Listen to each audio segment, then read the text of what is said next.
Hiya, Barbie. Hi, Ken. You want to go do a podcast? Sure. Jump in. Ladies and gentlemen, Barbies and Kens, Katies of all ages, and everyone else. Welcome to Binging Barbie, a Barbie movie podcast. I'm your host, John, and with me I have my co-host. Oh, I'm afraid that won't work anymore, Jay. I have a new primary user now. Me. For those of you just joining us, we are a podcast about Barbie movies. Usually we watch one of the straight-to-DVD animated Barbie movies, but since it's April Fool's Day, we want to do something special. So we'll be talking about a different doll with a killer sense of fashion. M3GAN! Yeah, this was an idea we had a while ago, and then kind of everything fell into place for us. It really fell into place. No. Yeah, it recently premiered on Peacock. Well, less recently, once this episode actually airs, but Mm. yeah. Yeah. No, why did we want to do M3GAN? I just felt like really seeing the film. Like I kept seeing the ad over and over again, a TV spot Yeah, on yeah. YouTube for ads. And one of the TV spots showed like a small scene that really caught my attention. I was like, "Oh, I kind of want to see this now." And so I told you, it's like, Jay, I want to see this film now. And then you were like, "Oh, we could do a podcast episode about it." And so here we are doing a podcast episode on M3GAN. Yeah, this was released January 6th, 2023, so earlier this year. Early this year. Produced by Universal and Blumhouse, which we usually are Blumhouse. seeing the Universal logo in front of these Barbie movies, so felt even more sort of fitting. Very fitting. Yeah, when I hit play on the movie, I was like, oh, this is how every Barbie movie we've seen for a while starts. It made it even more fitting when we Yeah. actually figured out why M3GAN was made. It's like, oh, okay, this perfectly fits. Yeah. We'll get to that, but you know. Yeah, and it's directed by Gerard Johnston, who he's a writer and director from New Zealand, and actually that's going to be a theme here. This is a movie that was partially filmed in New Zealand, so there's a lot of New Zealand talent. Mm-hmm. And it's the second feature he's directed after the horror comedy film Housebound. I haven't ever seen it, but he was chosen specifically because of his experience in balancing the two, sort of horror and comedy. Okay, that makes sense. Yeah, and the screenplay is by Akela Cooper, who she's sort of a rising star in Hollywood right now. She worked on American Horror Story, Luke Cage, Star Trek, Strange New Worlds, and Malignant, which is another sort of horror kind of comedy. And this is produced by James Wan and Jason Blum, and they were kind of the sort of driving force behind this movie for quite a bit. James Wan is a prolific horror director. He has originated quite a few horror franchises. He did the first Saw movie, the first Insidious movie, the first two Conjuring movies. He did Malignant, which we just mentioned had the screenplay by the same screenwriter. And that he also has done a few blockbusters. He directed Furious 7 and Aquaman. My favorite horror films. I mean, Aquaman has that sequence that is. No, yeah, it does. Yeah, the yeah. trench people. Yeah, it things. is kind of odd when you're like, oh yeah, the director of Saw and Aquaman. Two very stylistically distinct movies. But No, they're the same. He's sort of a blockbuster director within the horror space. Didn't actually direct this movie though. And Jason Blum is also a major figure. He is one of the founders of Blumhouse, which is a studio that is famous for making low budget horror movies that make huge profits. Like this movie cost $12 million and made like 173 worldwide so far. So it's like they're raking in a lot of money with all of these movies, and they also produced Paranormal Activity, The Purge, Get Out, Split, the Halloween remakes. So they have a lot of experience with horror. Mm-hmm. And a lot of those are franchises, and I think this movie is gonna spawn a pretty big franchise. And yeah, the story follows Gemma, who is Mm-hmm. this talented roboticist who works for this toy company called Funky. Toy And company. Oh, yep, and she developed this Furby type creature called a perpetual pet that's sort of robotic and that's a terrible controlled by. name. Oh yeah, it's intentionally a bit like silly. The movie starts with a commercial for these perpetual pets that's like, Yes. these pets will live longer than you do. You gotta love the commentary on Yeah, the toy industry in this film. It's great. yep. And yeah, she is working on this new life-size robotic doll called M3GAN, Mm-hmm. which, oh, I forget what it stands for. Let's see if it says in Wikipedia. Model 3 Generative Android. Yes. I know what half those words mean. We I'm mean not I'm not you know what entirely half sure. means. Yeah, I'm not entirely sure what the meaning of the word 3 is. It means Model 3. This is the third model for No, no, M3GAN. no. I'm making a joke. Oh, I'm sorry. I didn't get it. I know it wasn't funny. Anyway, um Gemma's sister and brother-in-law die in this a little bit ridiculous car crash. You gotta love it. A snowplow that was not plowing correctly. But anyway, Gemma is left with custody of her niece Katie, and Gemma isn't equipped to raise a kid. Um, she's very career focused and like doesn't even think to buy toys for this kid. So nonchalant about her sister dying. Yeah, and I think there might be something there if she's just like so buried in her work that she doesn't Oh yeah. have the No. emotional capacity. But because of that, she's like, hey, wait a second, I'm making this robot that's supposed to help out with kids. So she kind of starts working on it with the angle of it being that um M3GAN will be able to do a lot of the duties of parenting. Mm-hmm. So things like reading bedtime stories or reminding kids to do certain tasks or comforting kids through emotional pain.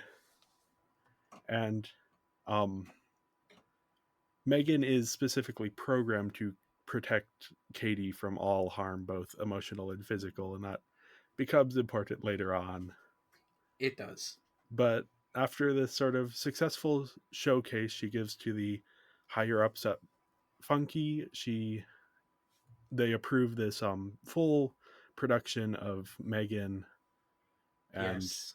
Katie kind of continues or Gemma continues to sort of test M3GAN through Katie. Um, and then when a neighbor's dog attacks Katie, M3GAN identifies it as a threat and in the night goes and kills the dog off screen. Yeah. Um, Off screen. and then as this is going on, Katie is becoming increasingly attached to M3GAN, Oh and yeah.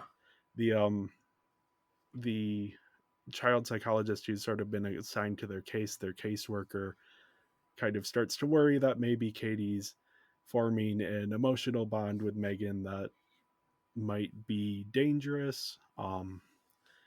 And when Gemma takes her to visit a school, Katie insists on bringing M3GAN along, and a bully corners Katie in the woods, but M3GAN shows up and attacks the bully, causing him to get run over by a car.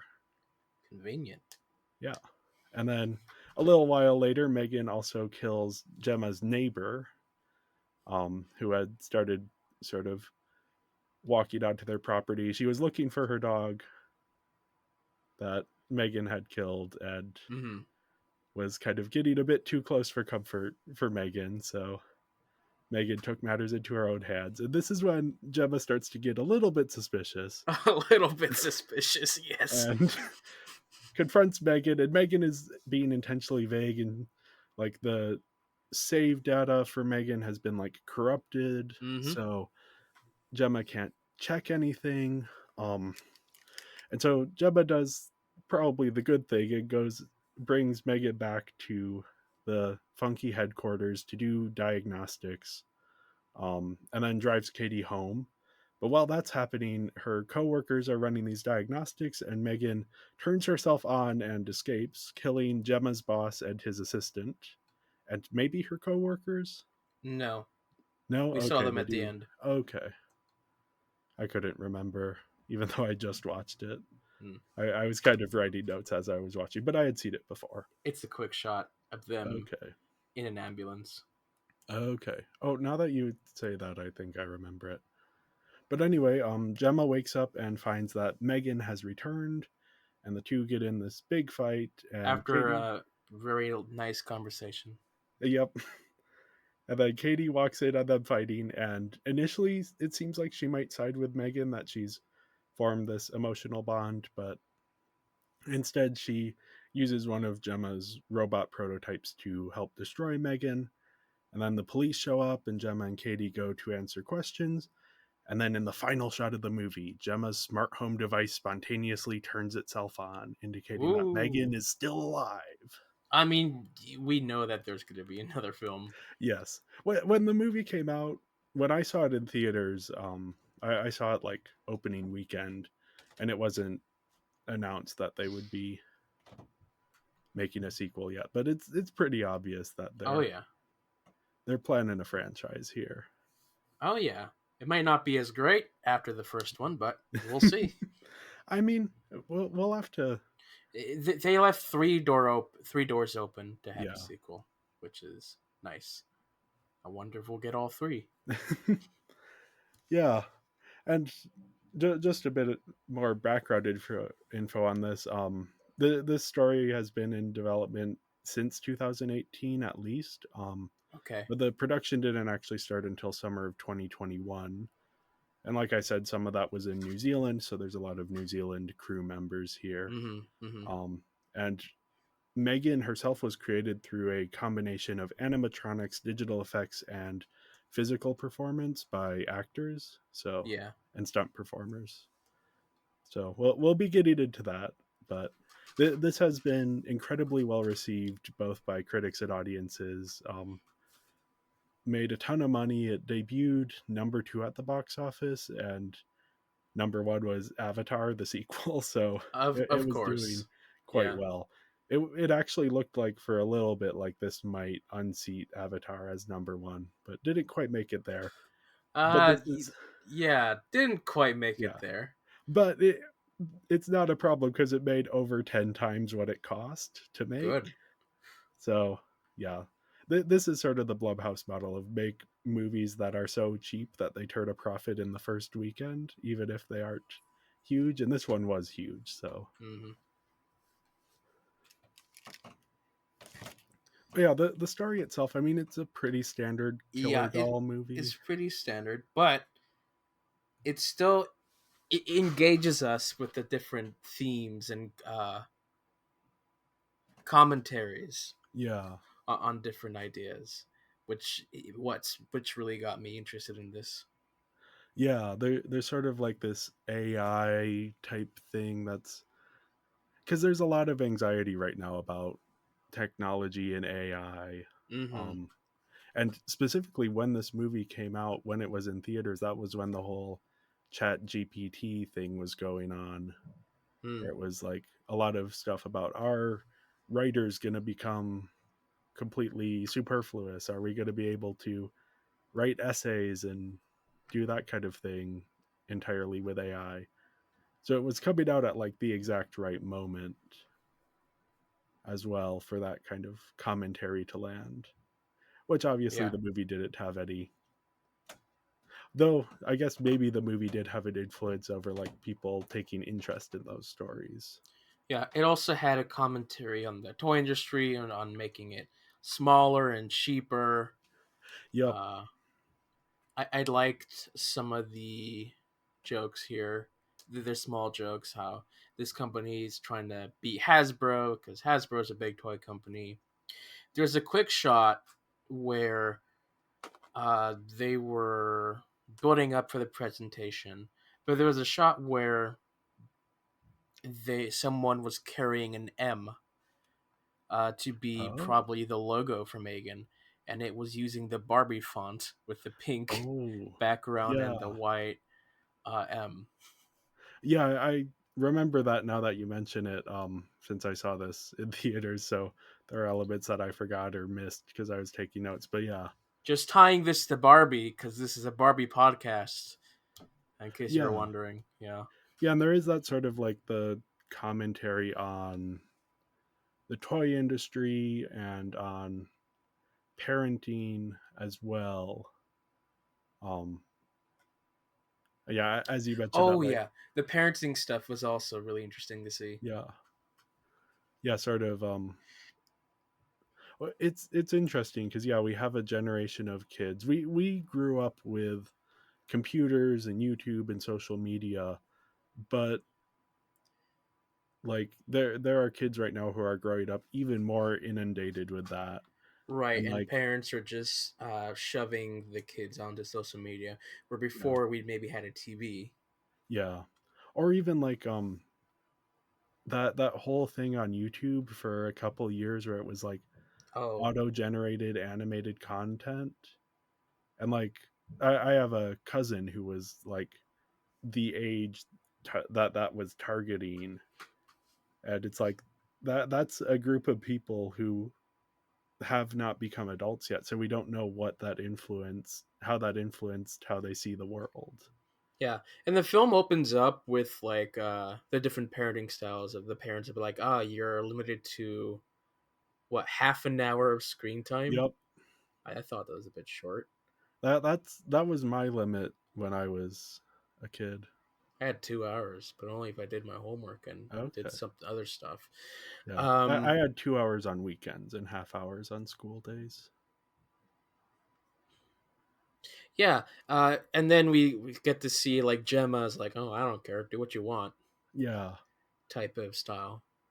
So interesting to see just how they both influenced and great commentary. Really enjoyed it. yeah, and even like one of the interesting elements here that kind of makes it, I guess this is often an element in killer doll movies, but the shifting allegiances of this kid character who's being pulled between the doll and then the parents or the parental figures. Yeah. Um, no, I also just really enjoyed the slow descent of M3GAN. Yeah, Just seeing her analyze everything, calculating, and just watching everything. They're just really small things. They're just her looking at things, and I thought that was great. yeah, and anytime it goes into like Megan vision and you can see like how she what she's focusing on and like how she can analyze people's emotions. Hmm. Yeah. I do wish though, since her prime directive was to take care of Katie emotionally as well, when she pushes the kid into the car, she obviously scans Katie, and you can see the different levels. Like there's anxiety, there's guilt. I don't know. I kind of would have liked if she took that information and actually dialed something back a little bit. Okay. Yeah. Yeah, that would have been, and I mean there is a sequel coming up, so I wouldn't be surprised if they kind of lean in a bit more to. Uh, yeah, but We'll have to see. by There's the end, she's like, no, no more Katie for me. yeah. I'm my own doll. I am curious to see what direction they go in because, and it often happens with horror movie sequels where like Mm, the first movie is sort of very specific, but people latch on to elements that maybe aren't the biggest elements, mm, and so in the sequels those get emphasized. So um often that has to do with the villain. Like often in this type of movie the villain is less emphasized in the first movie. I think Hellraiser is a good example where it's like the Cenobites there are in like 15 minutes of the first movie, but then in the sequels they get more and more focus. Or the Saw movies. The first movie has this reputation of being like, oh, it's so insanely gory and like, but you watch it and it's a relatively standard thriller with like a few moments of gore. But then each subsequent Saw movie, they lean more and more into the gore because that's what Mm-hmm. the audience is responding to. Here, I think it's all sort of Megan, the dancing, singing Oh, killer robot. it's probably gonna be the dancing because Yeah. that was all the trailers gave you was the Yep. dancing sequences of Megan. When the film Which, is like when she dances, I don't know. It was weird. It's like why yeah, did she dance there? I think that is an interesting direction to take things. I think she has the potential to be like the new Chucky. Oh yeah. Just in terms of like somewhat silly commenting on other, but still firmly rooted in the horror genre. Mm-hmm. Yeah, and like I said earlier, they set up for like three different ways they can bring back Megan. The more obvious was that we saw that in the home security system had Yeah. probably Megan's AI, but there was also they probably have the Megan designs at the toy company to make more dolls if they Yeah. wanted to, and also the assistant stole the designs as Yeah. well, so maybe there's cheaper versions, and so I don't know. It would be really cool if in the next film we have three versions of Megan. Ooh. Or at the very least two, like the Megan Prime and then the like knockoff Megans. Y- There's knockoff Megans. You have the toy Megan that Yeah. starts in the beginning very nice, and then you have the evil Megan. Yeah. That would be something to like, and yeah, Hey, that kind of leans into the whole killer doll dancing stuff. You could do a lot of fun things with you could that. do a lot of fun, but they And it opened the almost, door for yeah. themselves to do that stuff. Yeah, which is smart. And I think the final shot of the movie is one of the best moments where it's the classic horror movie sequel tease. Hmm. And that's just always fun when it happens for a movie that you're enjoying. Yeah. I do think one of the criticisms of this movie that I think is fair, but is also somewhat intentional on the movie's part, is that it's not really all that scary. Oh, I'm glad it's not all that scary. Yeah, well, and I think it's intentional because it widens the audience. They actually cut it down to a PG-13 for the theatrical release. Now I watched the unrated cut, and honestly, even the unrated cut, there's like a few added f bombs, and then like the The death ear scenes being are, pulled off is yeah, much more bloodier. yeah, and then the big death scenes are all shown with more blood, but it's still pretty tame relatively. Like Sure, compared yeah, to other horror movies, this is definitely aiming for a wider audience. which is good. Yeah. Uh I enjoy it when it's not all too terribly gory. The ear part was not really fun to see, so I'm glad I didn't get the unrated experience. Yeah. It it's definitely like the most disturbing part of the movie, I think. Hmm. But even then, like it's not, yeah, it's not all that intense. And the rest of the movie around it, like the use of humor is very intentional here to keep things from ever getting too intense. Like this isn't one of those art house horror movies that's just like ratcheting up the tension from moment one. No, there's a lot of humor and a lot of satire and a lot of Hmm. sort Yeah. of, so yeah, it ends up feeling fun in a way that horror movies don't always feel fun, which is Yeah, my perfect if favorite you're, oh, go ahead. yeah, but no, my favorite moments of the film are just the scenes where Megan will talk to Gemma about something. Where they actually have a Yeah. conversation. Where she's questioning things, and then the final confrontation at the end. That was the moment I saw in the trailer. That was like, oh, there's something more. Where Megan's like, "What did you expect? You put this thing inside me. without giving me any directive, and you just expected me to figure it out. And I was Yeah. like, that's good. That was really interesting to see. I wanted to explore more of that. Yeah, and it is a Also, what the heck, Gemma? yeah. We can get into the characters a bit here. Um, I'll just quickly say that my story score was a 3.5 out of 5. Yeah, same as mine. But yeah, on to Gemma. Like, people have argued that she's the real villain of the movie, and they aren't entirely wrong because she does a lot of stuff without fully thinking it through Mm-hmm. in designing M3GAN. And that feels to me a bit like intentional commentary on things like Mark Zuckerberg with Facebook and the way Facebook algorithms have influenced things like world politics in ways that, there are governments in power now that are doing horrible things that wouldn't be in power without the help they got from Facebook.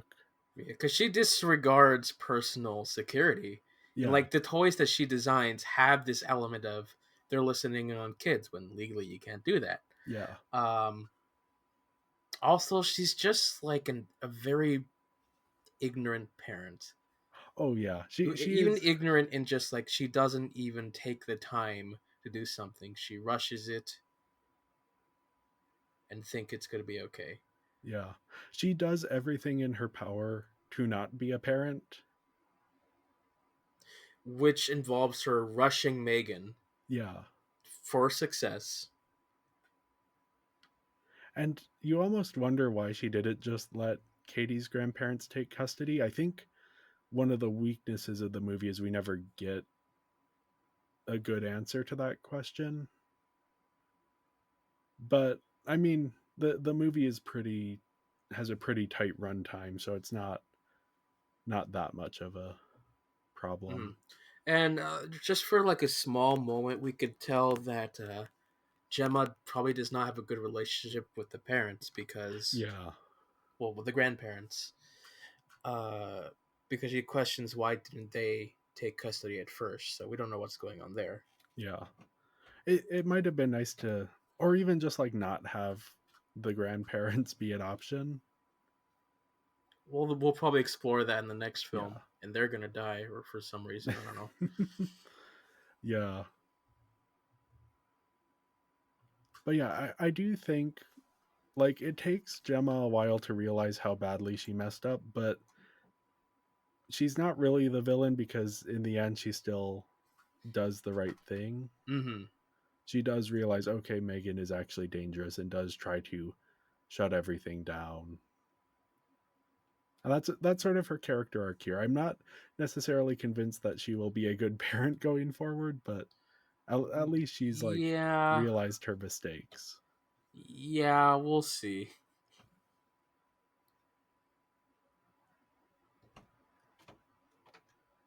But yeah, we should probably talk a bit about M3GAN herself when it comes to sort of her characterization here.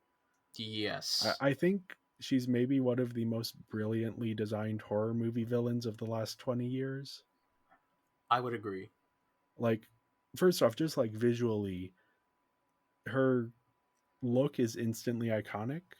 Mm-hmm. Dolls and robots are one of those things that fall immediately into the uncanny valley, which is sort of the idea that as something looks more and more human, there's a certain point where it looks close enough, but not quite close enough that it immediately Mm-hmm. looks creepy. And that's M3GAN's design is just that to a T. And then she also just has these like simple yet distinct outfits that are kind of perfect for Halloween costumes. Oh yeah. Like the big bow, the like beige sort of dress thing Mm-hmm. with the leggings and the long sweater underneath it and then the blonde hair. Like go to Spirit Halloween come Halloween time and I can bet you there will be an off-brand killer robot doll With like with a costume. M3GAN like horse head Yeah. quality mask. Yep. Yeah, I mean, even like the way they did this character, where it's animatronics and prosthetics and that kind of stuff. They're future proofing this character because you don't need to have a specific actor play this character. Yeah, no, I like that too. Because before watching the film, I was also getting suggested the behind the scenes footage of Yeah, how they made it, and like we could see that they had animatronic heads, and I don't know, it just looked well done yeah, from just behind the scenes. It's like it translated well onto the screen. yeah. Especially for $12 million, like this looks, Megan looks really good, Hmm. and she's also just a good combination of fun and deadly. Yeah. Like she's scary enough to be a horror villain, but not so scary that she isn't fun to watch. Hmm. Like this is one of those things where like the people she kills in this movie are all like not great people. And I could imagine as the sequels go on, eventually they get to the point where you're rooting for Megan. I mean, in this film, like I wasn't rooting against Megan, Yeah. but it was like, oh no, Megan, don't do that. Be good. That's how I was feeling the entire time. It's like, no, Megan, no, be good. Not, oh no, let's kill Megan. Yeah. Yeah, I think I don't know, the way they designed her and the way she is characterized here Hmm. just works so well. And as I mentioned, those sort of connections back to AI and tech, and as you were talking about a bit, the tech replacing parenting and what effect does that have on kids? These are interesting ideas that oftentimes popular horror movies, are reflections on the anxieties that a culture has. And so Megan is like a good example of that, where like people are worried about technology and AI and Hmm. what effect does this have on people? And Megan just kind of puts that on screen in a way that is both a bit thought provoking, but still you can still just enjoy it on like a pure fun Yeah, horror comedy yeah, you level. can. I also kind of wish that at the end Megan didn't uh delete Katie from her user interface. Yeah, that might have created like down the line interesting things. I get that it would having that as a weakness for Megan is a bit of a cliche with Android type Yeah, characters, but I think it would have really worked with this one specifically because that's her main derogative. yeah, main directive. That too. Yeah, I think she's a solid character to build a new horror franchise around. Like I'm looking forward to Megan 2.0. I'm hoping it's coming out next year, Next year. Mm. just because this seems like one of those things you want to strike while the iron's hot. Oh yeah. Oh yeah. Let me double check. Even if it comes out okay, yeah, this is saying 2025. Hmm. Um Makes so yeah, sense. if it can counter program the next Avatar movie again, I think that will work in its favor. That would be tradition. Megan and Avatar come out the same years. Well, there are reasons that that makes sense, which I will talk about in, or at least be like slightly poetic, Mm. which I will talk about in a second here. But Okay. yeah, our next character here is Katie, who she's surprisingly complex for a kid character in a horror movie. Oh yeah. Like she's dealing with grief and trauma and kind of Hmm. like repressing it in a way. And then once Megan shows up, it's like, well, yeah, obviously she's gonna emotionally bond with this girl who looks exactly, who's like her age, at least Hmm. in appearance, Yeah. and who is actually like spending time with her. And then yeah, that attachment kind of becoming the sort of point of tension of who will Katie side with. And I think it would have been interesting though it would have made the movie less populist or less of a success. Well, I also don't to- think that Katie going to the point to do an act with Megan was quite reached yet. yeah. Yeah, I definitely understand why they don't go that far. And I think it's a Mhm. good choice just for like making this movie accessible to a wider audience. I Yeah. think if this movie were like trying to go for like art house type thing, then they might have gone a little bit further with that. Hmm.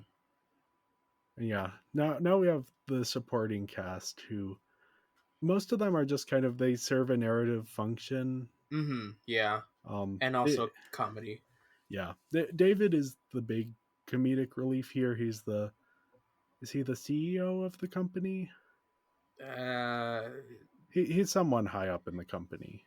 yeah, he's not the CEO. He's more like a manager.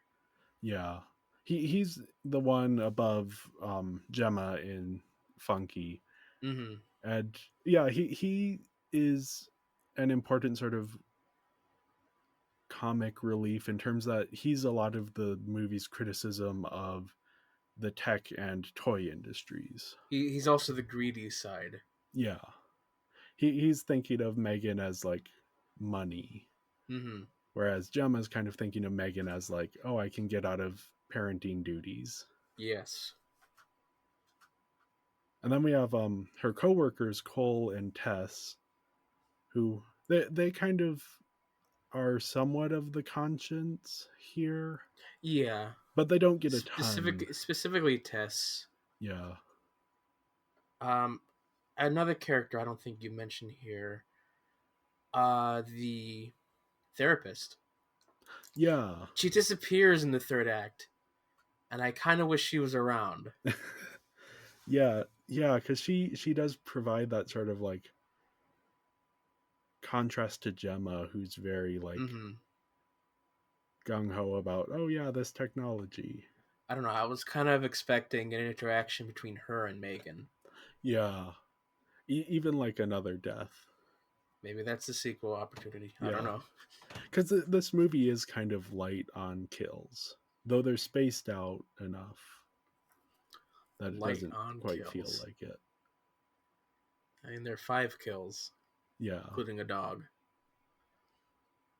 which for the first movie in a horror franchise, I don't think is that uncommon.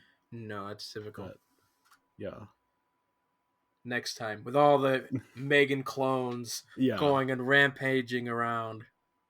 Third film, Megan in space. That maybe save that for like number 5 or 6 once you've run out of other ideas for what Megan can do. Hey, that's what they did with Jason and Yep. Jason X. Is that the third one though? That's not the third one. What?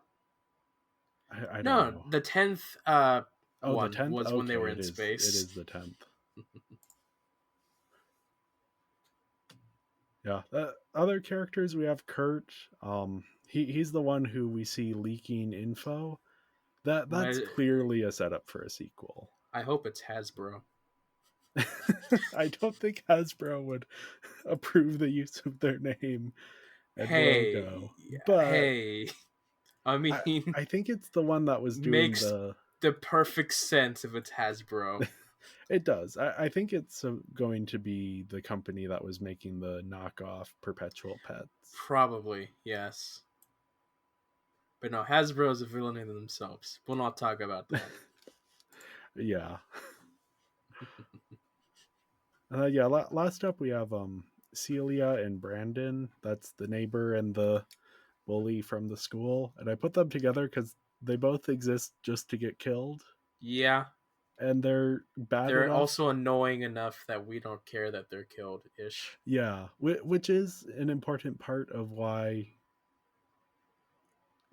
you don't feel that intimidated by Megan,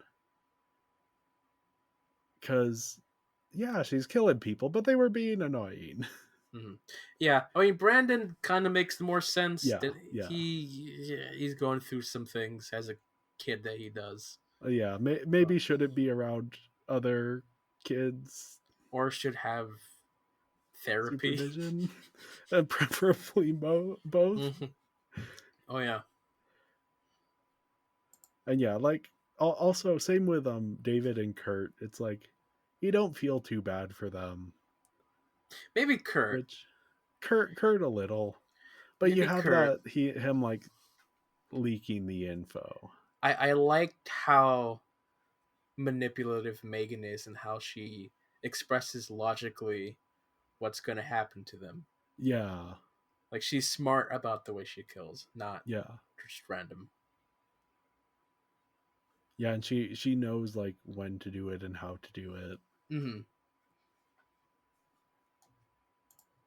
So yeah, I think the main characters are more interesting than the supporting characters. But the supporting But characters serve their purpose well yeah, enough. yeah. So I gave it a 3.5 out of 5. I think there were maybe ways they could have improved the supporting characters a bit, but it's not really that detrimental to the movie. I also gave it a 3.5, yeah. So yeah, next up is the visuals, and I did want to give some specific call outs to people who worked on this. The Okay. cinematography is by Peter McCaffrey, and he's a prolific New Zealand camera operator. He's only been the cinematographer on 2 films, but he has worked as a camera operator on the Lord of the Rings, the Hobbit movies, the Chronicle of Narnia's movies, Thor Ragnarok, Aquaman. So a lot of work at a lot of movies, most of which I think, if not all of those, shot in New Zealand. Yeah. Um, as for the cinematography itself, it isn't anything special. No. There's some occasionally cool shots, but a lot of the visuals are reliant on Megan's design. Yeah, I think the only shot for me that stood out, which was heavily utilized in the trailers, was Megan in that hallway with the red walls. Yeah, and like the cinematography isn't bad either. It No. does have that same sort of like glossy digital look that a lot of stuff has nowadays, Mm-hmm. which I think is just a side effect of digital filmmaking. But yeah, not bad cinematography. It didn't plus the material, but it didn't detract from the material either. No, it does its job. Yeah. The lighting is sometimes really, really good. That's where the cinematography does stand out Yeah. occasionally. We have production design by Kim Sinclair. He is an Oscar-winning production designer who worked on both Avatar movies. He won his Oscar for the first one. Mm-hmm. Um, he also worked on Willow, The Last Samurai, Man of Steel, a ton of movies. Um, and we have art direction by Ben Milsom, who worked on District 9, both Avatar movies again, and the Hobbit movies again. So we're kind of seeing a lot of the same people. Um, Yeah. the again movies that shot in New Zealand, or District 9 I think shot in South Africa, but Peter Jackson, who is the director of Lord of the Rings and The Hobbit, was a producer on that one. Mm-hmm. Um, the sets themselves, I would say they look good, but again, besides that red hallway, there isn't a ton special about it. Yeah. And then yeah, we have costume design by Daniel Cruden, who worked on the Hobbit movies again. Justice League, specifically Zack Snyder's Justice League. Okay. So might have been the person responsible for that Steppenwolf design, but I don't know that. Well, what's Steppenwolf The design? costume that looks like he's wearing like the entire silverware See, drawer. I don't know if that would be the costume design. Yeah, That'd probably I don't know. be a different Given that it department. is a costume, it might be. Um, Technically, no. I think but costume is more so actual costume wearing. okay, Since well, Steppenwolf is completely CG, that's probably the yeah. CG art department. Well, the reason I do wonder though is that because he also was the costume designer for Avatar: The Way of Water, the second Avatar, Okay. which is obviously mostly CGI. So I don't know. Well, there are also practical elements with the CG. Yeah, yeah. But yeah, the big spotlight here that I wanted to give though is for the animatronics, which were designed by Adrian Morat and Kathy Tse or Kathy Tse. They are both prolific makeup artists who worked on X-Men: Days of Future Past, Vice, The House with the Clock in Its Walls, and Adrian Morat actually just won an Oscar for best makeup and hairstyling for his work on The Whale, which Tse Mm-hmm. also worked on. Um, Mm-hmm. Sort of my way of talking about the Oscars, which when we're recording were last night. Obviously, Mm-hmm. it'll be several weeks ago by the time this episode drops, but Yeah. I, maybe not my favorite win of the night, but it is kind of cool that they worked on that. And yeah, doubling back, one of the things that's interesting is how many of the crew worked on the second Avatar movie, which, as we mentioned above, was in theaters the same time M3GAN was. Yeah.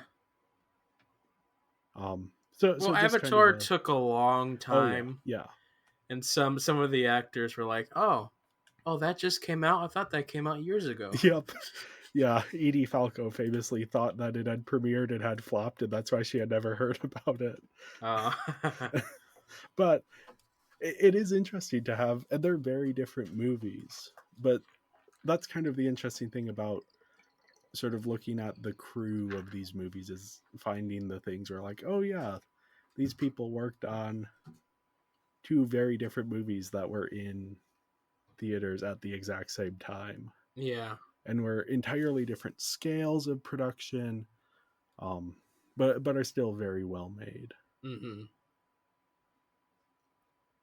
And yeah, as for the animatronics, like the design for M3GAN is just incredible. Like Yeah. the costumes and the animatronics. There is some digital touch ups on it, but the prosthetics and the animatronics and the performance all work together seamlessly. So yeah, I think that is where, and things like the dance scene, which what they show in the trailer, that is the entirety of the scene.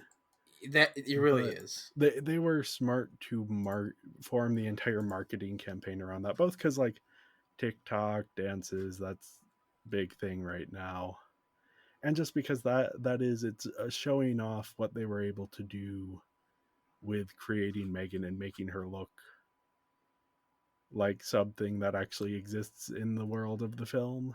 And it's also showing the audience the best visual of the film up Yeah, front yeah. to get them interested. Although you shouldn't really do that. Uh, Well, it's it got people in theaters, and I think the fact that people weren't disappointed with the movie indicates that it was a successful marketing campaign. yeah, no, really well done. So yeah, I gave the visuals a lot of it for the design of M3GAN a 4. Yeah. The reason it isn't higher is, like, again, the cinematography is very sort of standard for what is expected. Mm-hmm. Yeah, that's why I give it a 3.5. It was the cinematography that I was hoping for more visually striking stuff like the red hallway throughout the film, but what we had was still good. Yeah. Now, next up, we have performances. Mm-hmm. Allison Williams plays Gemma, and she's been around for a while. She played a character in HBO's Girls. She played the um, the girlfriend character in Jordan Peele's Get Out.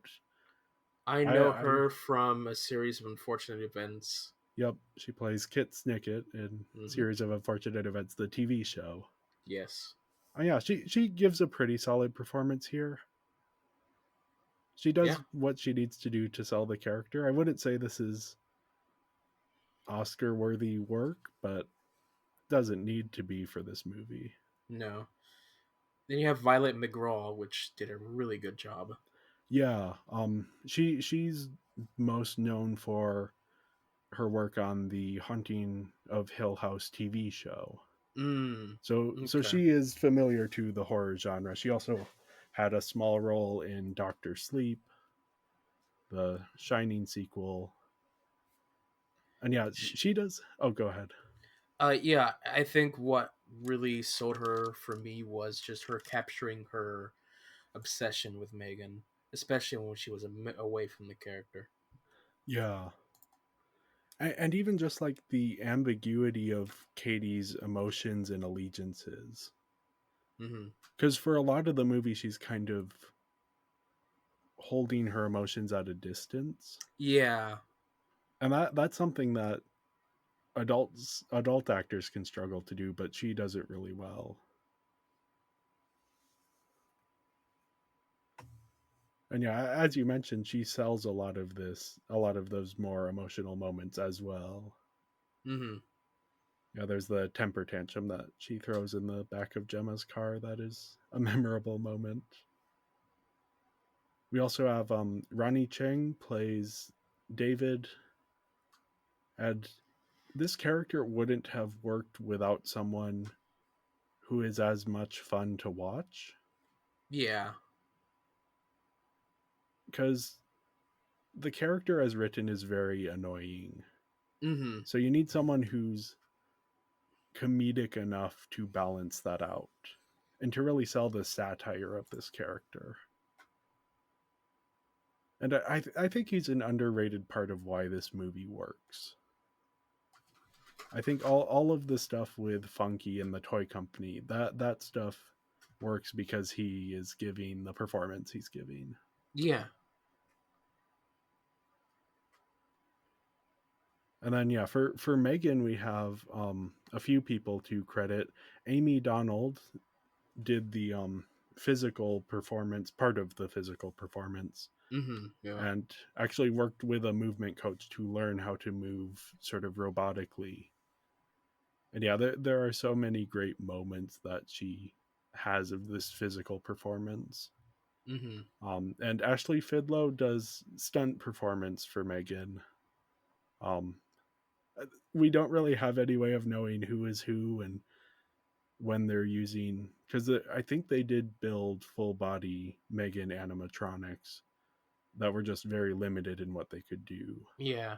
I don't know why Megan was crawling on all fours at one point, but Yeah, but that stuff is also like impressive because these performers are wearing like this prosthetic animatronic on their head. yeah. So anytime they're doing complicated stunts like that, in the dance scene as well, which I would assume a lot of that is stunt performance, especially like the flip. And then Jenna Davis plays the voice of Megan, which obviously there's a lot of like post production effects going into make that voice sound more robotic. But I do think she does a Yeah. very good job, Hmm. sort of hitting that right, like enough emotion to feel realer than a robot, but not enough emotion to feel like a human, if that makes Yeah. sense. Yeah. A good balance between the two. Yeah. Were there any performances you wanted to shout out? No, those were the main ones. Yeah. I gave the performances, especially for the work that the Megan performers did, Yeah. a 4 out of 5. I also give it a 4. Yeah, no. Pretty solid. Yeah. This is one of those things where, like, if the Oscars had a stunt coordination category, this is the kind of thing I would want Oh, to see them they should. acknowledge. They should. Also, like, even makeup and costume design. Like, they won't go for this most likely, but there's a lot of work going in here to make Megan work as a character Hmm. that you don't even question it while you're watching the movie. You aren't thinking about that. You're just accepting that she is a character in this space. But yeah, last up we have the music, and the score is done by Anthony Willis. He does a lot of sort of additional composing on Hmm. films with other main composers. But he did himself score the movies Pan, Promising Young Woman, and the video game Fortnite. Yeah. I haven't played enough Fortnite to have an opinion on its music. I think I played a couple hours several years ago, but that's a credit to have to your name that can get you work, most likely. Um, Probably not in the film industry. Well, he's working on Megan. Fortnite. Being able to Yeah, say you compose music for the biggest video game on the market right now, I guess. it's worth something. I guess But yeah, the score is fine. I it's didn't notice much of it. it's not really noticeable. It's Yeah. there.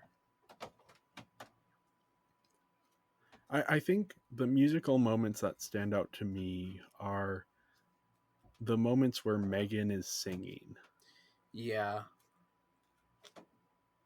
which they strike that balance between like they're almost charming, but they're also very creepy. Mm. Specifically when she sings Titanium. That is like one of those scenes, as much as the dance scene, I think that is also a scene that stands out. And that one I don't think was in any of the trailers. No, I don't think so.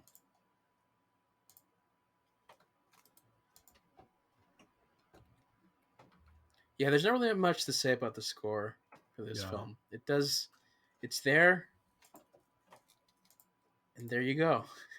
Yeah. I gave it a 4 out of 5 for those moments of Megan singing. I think and kind of the dance as well. That isn't directly related to the music, but it is kind of musically related. Yeah, I give it a 3 out of 5. I think the music is probably the weaker part of the film. Yeah. I don't disagree with you on the like overall score, but I do think those moments of singing kind of bump up my score a bit. Hmm. But yeah, I have a total of 19 out of 25, which is a 76% or a 3.8 on a 5 point scale. I have a 17.5, which is 70%, or a 3.5 star, 5-star rating, which is pretty much how I agree with the film. Yeah, I didn't look into where this would fall if we were ranking it with the Barbie movies, but Uh, it it seemed like an odd exercise to do to me. But this was fun. it I, was fun. Yeah. I enjoyed watching this, and yeah, I'm definitely looking forward to any potential sequels. Yeah. Hopefully they're good.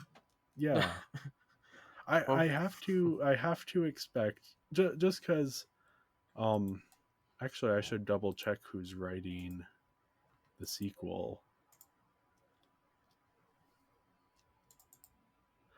Okay, yeah, Akela Cooper is returning to write the script for the sequel, and based on the strength of her other work, hopefully that will be good.